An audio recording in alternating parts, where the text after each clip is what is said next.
Comment une puissance va dire, ou bien dans un rapport, on dit oui, que des satellites ont vu les FDS faire des assassinats massifs. Des satellites qui voient des FDS qui font des assassinats massifs. Et les mêmes satellites sont incapables de voir des terroristes qui s'organisent pour aller attaquer. Vous, vos satellites là, ils sont binaires ou bien c'est quoi? Donc ils regardent par choix.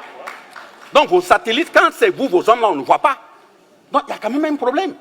Donc, je prends le cas de Kadhafi. Ça a été exactement le même narratif qui a été utilisé sur Kadhafi. Et voilà les exemples.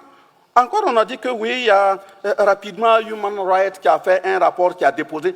D'abord, il faut que les gens de Human Rights comprennent que la Déclaration universelle des droits de l'homme, là, de 1789, a été construite 553 ans après la charte de Kurukanfuga de 1236.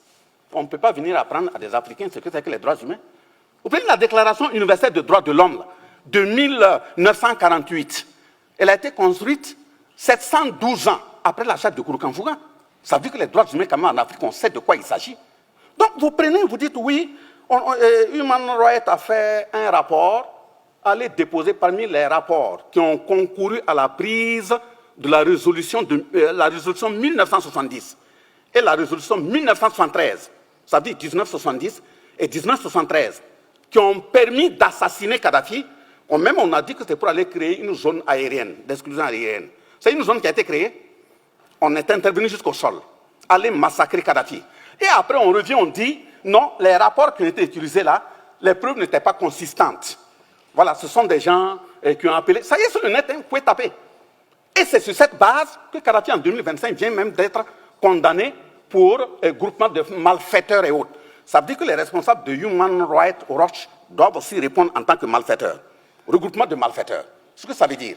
Donc, finissant ces exemples, je dis que le Burkina Faso, au sein de l'AES, nous sommes engagés, pas contre un peuple, pas contre une personne, pas contre un groupe. Mais si un groupe se met de travailler nos intérêts, nous allons nous défendre. Ça, il faut que ce soit clair. Nous sommes engagés pour la conquête de notre souveraineté. La souveraineté politique, par exemple, on ne va plus nous imposer des dirigeants. Ça, c'est un. La souveraineté économique, par exemple, nos matières, là, ils vont servir à nos peuples. Nos jeunes qui meurent en bordure des océans qui reviennent là, ça, c'est terminé. La souveraineté sécuritaire, par exemple, dire qu'on doit tout acheter matériel militaire et autres en France, c'est terminé. Nous allons acheter nos matériels là où nous voulons. Et même là où nous partons là, c'est de voir comment former bien nos jeunes pour qu'on puisse les fabriquer au Burkina, au Niger ou au Mali. C'est parce que vous connaissez les marques que vous pouvez cartographier.